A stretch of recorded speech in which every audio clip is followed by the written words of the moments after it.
This terrifying tale is a true experience from Miss Coy and her family, who encountered a horror they would never forget and brought it back to share with us. It is a story of love and bond that transcends lifetimes, of a mysterious spirit inhabiting a large tree within their home, and the confrontation of a stubborn man who didn't believe in ghosts until he was forced to surrender to what he saw with his own eyes. Let's go back several years. Miss Coy and her husband, Mr. Combe, along with their lovely little daughter named Fern, decided to expand their family. They began looking for a single detached house to build a stable foundation for their lives. After touring many places, both new projects and second-hand homes, they finally stumbled upon a house in the suburbs. This was a second-hand house with a spacious area, shady and cool.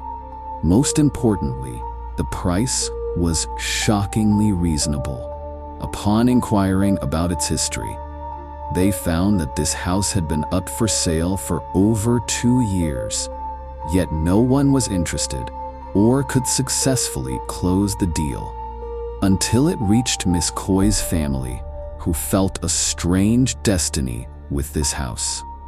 Everything seemed perfect: the location, the price, and the proximity to their daughter's school. They didn't hesitate to buy it and planned to move in immediately. One thing that stood out the most on the property was a rain tree, or a giant Samanea saman, spreading its branches to provide shade all over the side garden.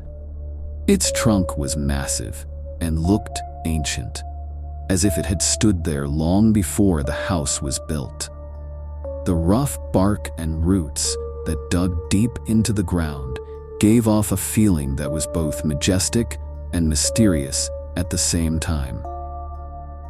Before moving in, following Thai tradition, Mr. Combe's mother suggested they hold a housewarming ceremony to make merit for prosperity and to ward off any bad energy. The ceremony went smoothly until the ritual of pouring water to dedicate merit to the spirits.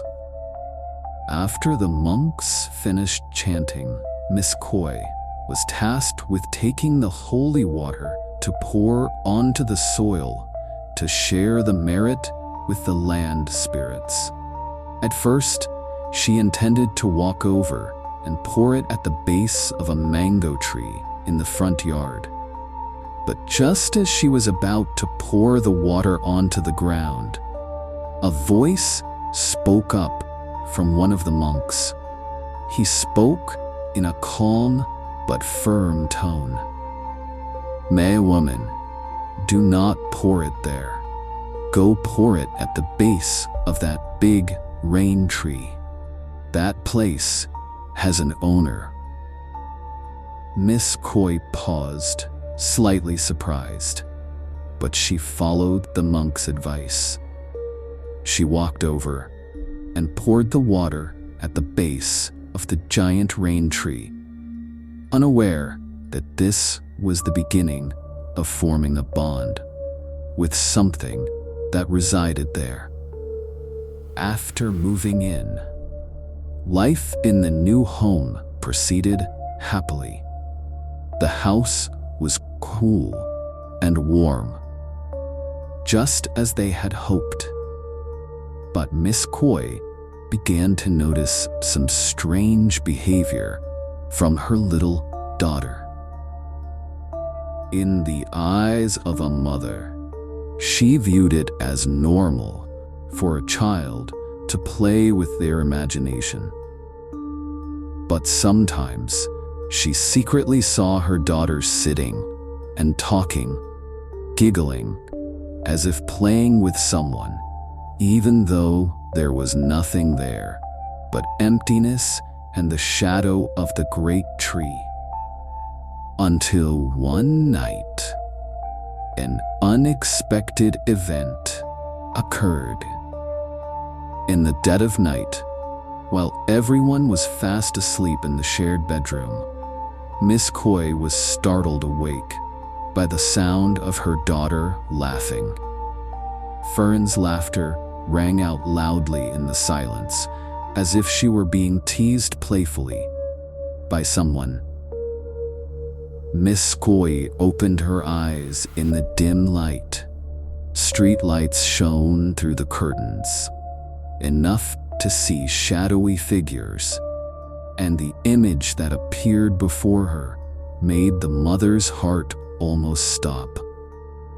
At the foot of her daughter's bed, there was the figure of a woman lying on her side next to Fern. This mysterious woman was wearing a traditional Thai costume, draped in a dark green breastcloth. Her skin looked smooth, even in the dark. She was reaching out her hand to tease and play with Fern affectionately, like a mother lulling her child to sleep. Miss Coy was terrified. She rubbed her eyes vigorously to make sure she wasn't hallucinating, and when she opened her eyes again, the figure of the woman in the Thai dress had faded away, leaving only emptiness. But what remained was Fern, still wide awake, holding a doll in her hand. Miss Coy rushed over to hug her daughter with concern and asked with a trembling voice, "Who are you playing with, honey? Why aren't you asleep yet?"